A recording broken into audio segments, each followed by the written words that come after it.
Afternoon, welcome.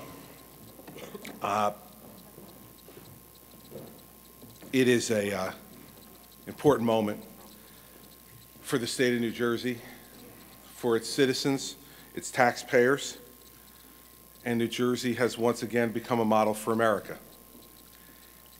The reforms that we signed today not only will save at least $132 billion over the next 30 years for the taxpayers of New Jersey, but just as importantly, are an assurance to the hardworking men and women in government all across New Jersey that when the time comes for them to retire, their pension will be there for them to collect, and the health insurance that they will need to help them during the retirement years will be there and affordable for them as well.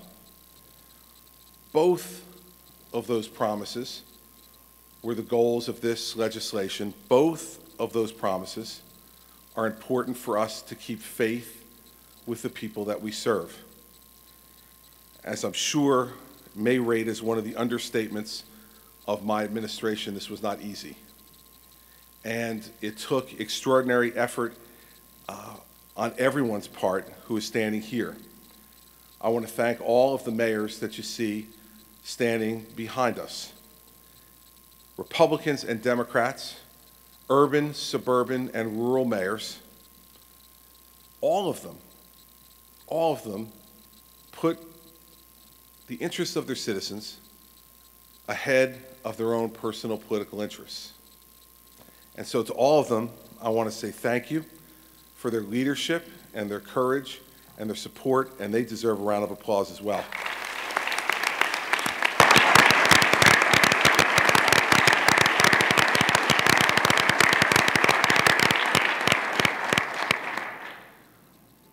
These folks are going to speak later, but I want to speak about each of them first. Senator Kaine has been a steadfast supporter of these reforms right from the first time we spoke about them. He worked hard along with the other members of his leadership team in the Senate to make sure that the Republican senators' issues were addressed and dealt with, and he kept his caucus together, united and strong to make the vote that needed to be made last Monday and again this past Monday. And so for his leadership and his support, and most importantly to me, his friendship, I want to thank Senator Kaine very, very much.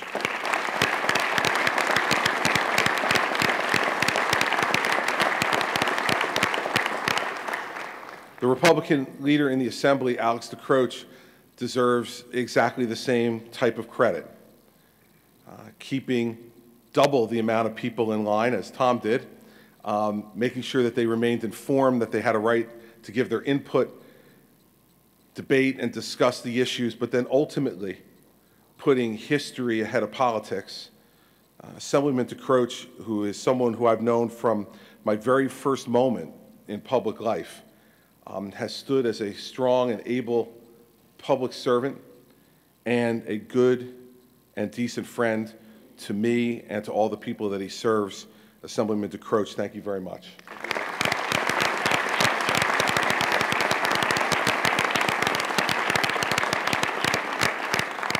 Speaker of the Assembly could not be here today because of a scheduling conflict, but I want to thank Sheila Oliver for her courage and her support of this legislation. She stood up when only a minority of her caucus members were in support of this legislation. She posted the bill, she voted for it herself, and she made it happen. And so, while I've said this to Sheila privately, I want to say it publicly. She displayed extraordinary political courage in doing what she has done, and I absolutely believe that it will be one of the crowning moments of her public career when she looks back on it years from now. I'm sorry she can't be with us today, but I did not want the event to go by without publicly saying thank you to her for her leadership and her support.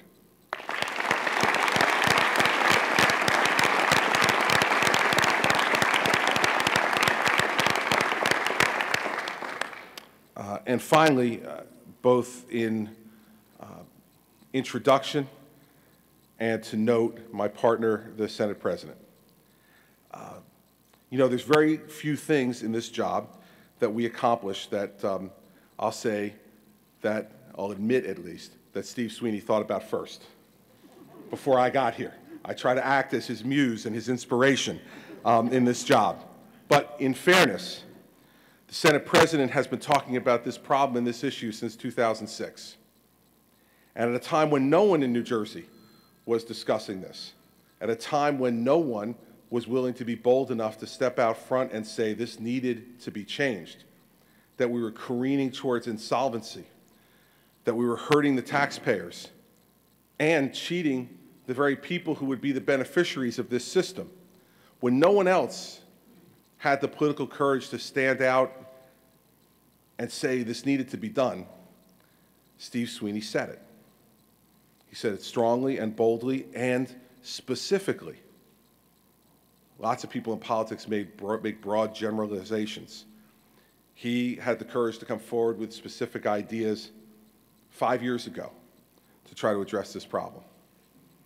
At that time, the combination of the political climate and the leadership of the executive branch didn't allow his efforts to be successful.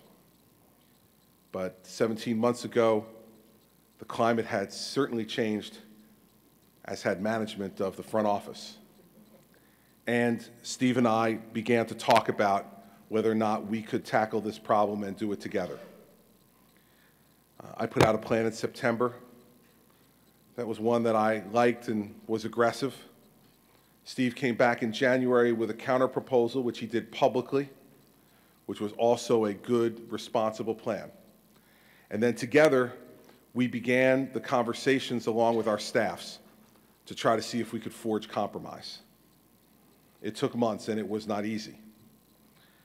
But it would not have happened. We would not be here if it wasn't for the 5 years of commitment that Steve Sweeney has put into this effort. This did not happen overnight because the big and hard things don't. And so I am, in a manner of speaking, a Johnny-come-lately to this fight compared to the Senate President.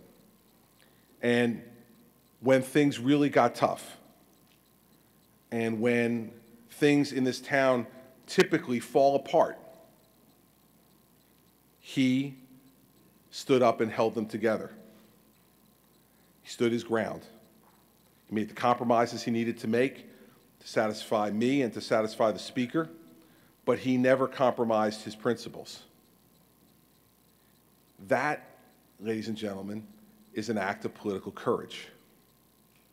And when you look back on what he has accomplished through this type of leadership, I think folks will rightly conclude that Senator Sweeney has done something that is very rare in public life today.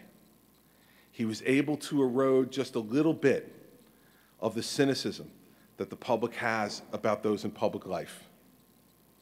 Because if I had given you the hypothetical that a Senate President would put forward a proposal that he knew on his best day only a third of his caucus would support, and that instead of running for the hills or coming up with a convenient political excuse, he would dig his heels in, stand his ground, and say, I am doing this because it is the right thing to do for the people who elected me. You would tell me that it was a movie script that would not sell in today's cynical world. It doesn't need to be a movie script. It happened. And all of you got to watch it happen. And I'm really, really honored to be his partner and to be his friend. We will have disagreements over time. Some of them may happen real soon. Tomorrow. You're optimistic. As usual. But that doesn't matter. What matters is people expect us to stand for our principles, but they also expect us to be able to sit with each other while we stand for those principles and reason together and compromise and solve problems, not just carp about them. And so I want to thank him for everything that he has done. Today would not have been possible without him. And I will now introduce for remarks the President of the New Jersey State Senate, Steve Sweeney.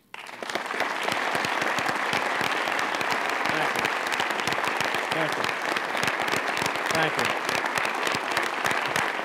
Thank you. Thank you. Thank you.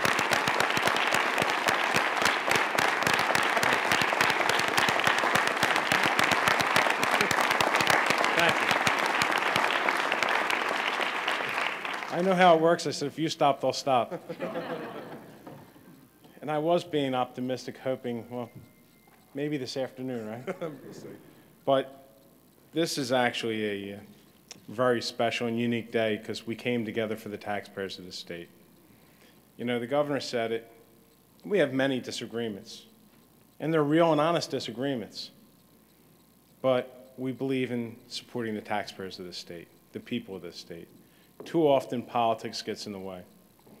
When I got elected to the Senate in 2002, and I'm going to say this, I'm a labor person.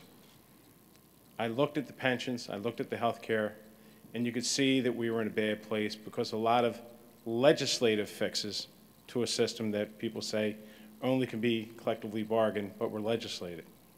In 2006, when I actually raised the issue very loudly with Assemblyman Jerry Green and Assemblyman Paul Moriarty, we didn't have a very enjoyable time. There were rats, inflatable rats. They had the Sweeney's Weenie hot dogs, which I really did like. And since I liked it, they wouldn't let me have a picture with them, Governor. But we stood up and we spoke up for a reason. People were being made promises. There's expectations of people that they're going to retire with a commitment to a pension that's going to be sound and safe, that they're going to have health care, and it wasn't possible. People were being misled. I point out some of the union leadership, some, were not being honest with their members.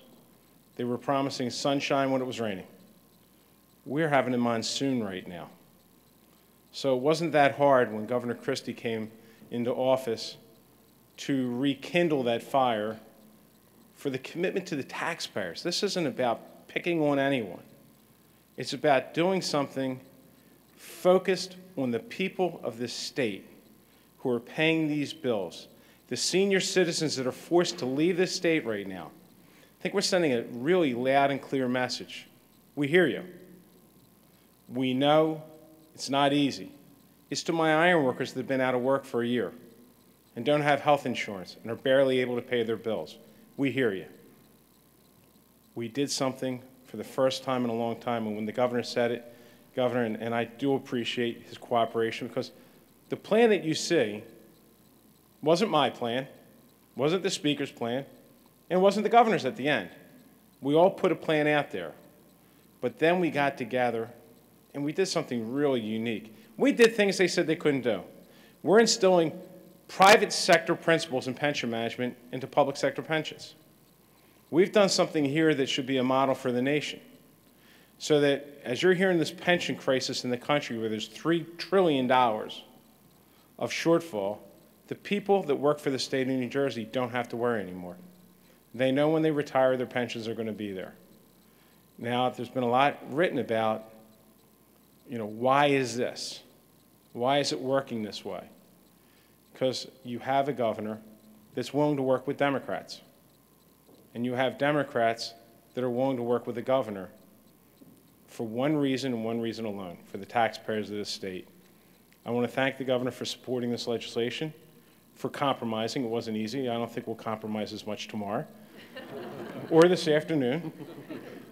But just think about this. We're here today in a very special place and time. They said it couldn't be done. They said it would never happen. We did something right. We stood up for taxpayers. Thank you.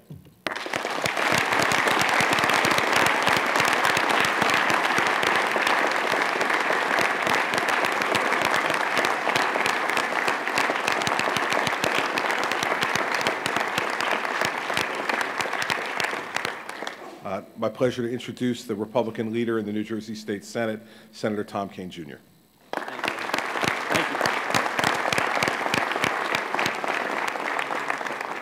Thank you. It's an honor to be here today. It's humbling because rarely in public service do you get to be part of something that takes 30 years to come to fruition.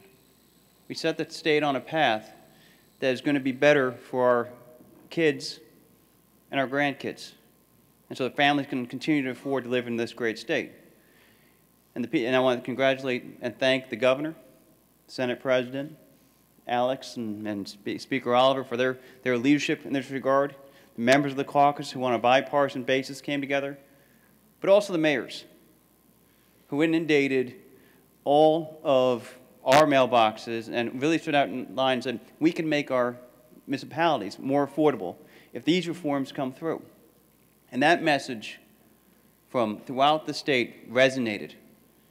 And it resonated in the halls of Trenton, and it resonated in the county courthouses, and it resonated in town halls and across kitchen and dining room tables. These reforms are important.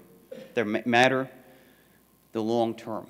And we've actually today reaffirmed to the taxpayers that we can have a government that we can afford.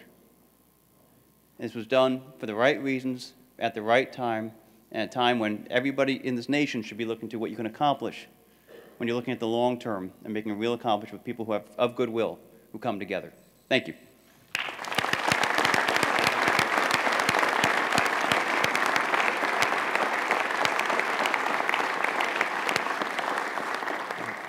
My pleasure to introduce the Republican leader in the New Jersey State Assembly, Alex Decroach.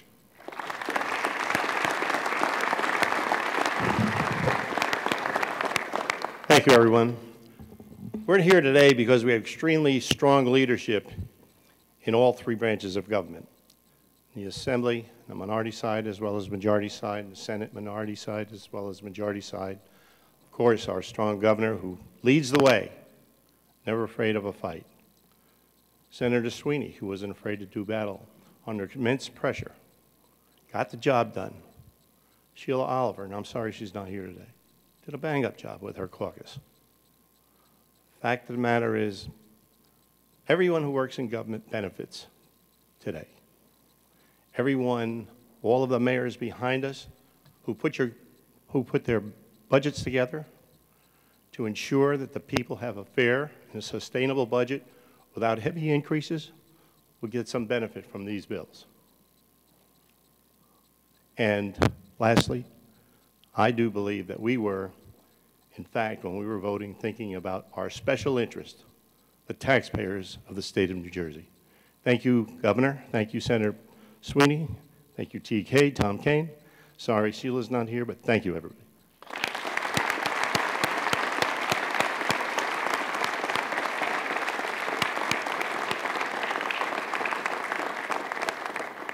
One more statement before we take questions.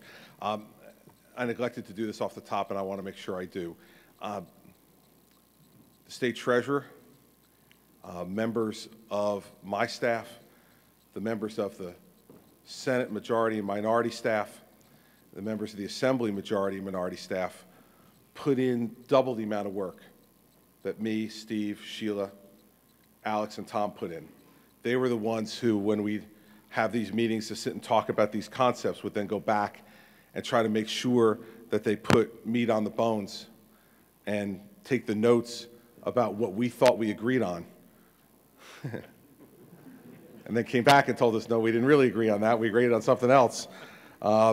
They worked extraordinarily hard, and their efforts in making sure that their members were well informed, well briefed to be able to make the decisions they needed to make, and from my staff's perspective, that I had the information I needed to be able to make the decisions that I needed to make. Really, it defies description how hard they worked and how invested they were in all this. And so I know that I speak on behalf of Steve and Sheila and Tom and Alex when I say thank you to the Treasurer and his staff and the staffs of the Governor's office and all of the legislative offices for what they did. This accomplishment is as much theirs today as it is ours. These are public servants who do so without a lot of fanfare and without a lot of pay, but because they really care about making our state a better place and love the system we work in and want to make it better. So thank you to all those members.